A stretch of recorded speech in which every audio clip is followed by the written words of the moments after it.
अस्सलामु अलैकुम वरहमतुल्लाहि वबरकातुहू।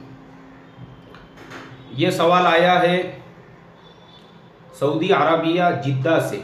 सैयद मंसूर अहमद साहब है पूछने वाले।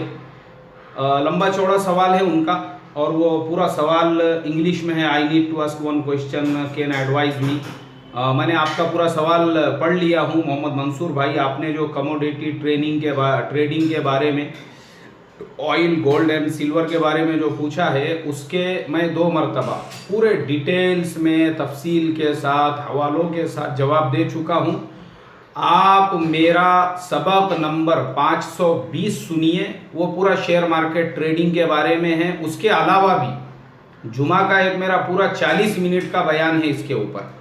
आप YouTube पे सर्च करेंगे, फाइंड आउट करेंगे तो मुझे उम्मीद है इंशाल्लाह वो मिल जाएगा। क्योंकि अभी भी आपका जो सवाल है ना, फिर मैं जवाब देने बैठूंगा उसको आधा घंटा लगेगा और यहाँ पे मेरे पास वक्त की किल्लत है और बहुत सारे मसाइल वो पेंडिंग में है।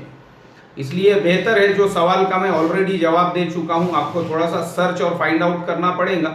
520वां सबक सुनिए, उसके बाद में वो बयान आप सुन लीजिए 40 मिनट वाला। उसके बाद भी अगर आपको कुछ डाउट होता है फिर आप मुझे मेल कीजिए, इंशाअल्लाह मैं आपको उसका रिप्लाई दे दूंगा। अस्सलामु अलैकुम वरहमतुल्लाहि वबरकातुहू।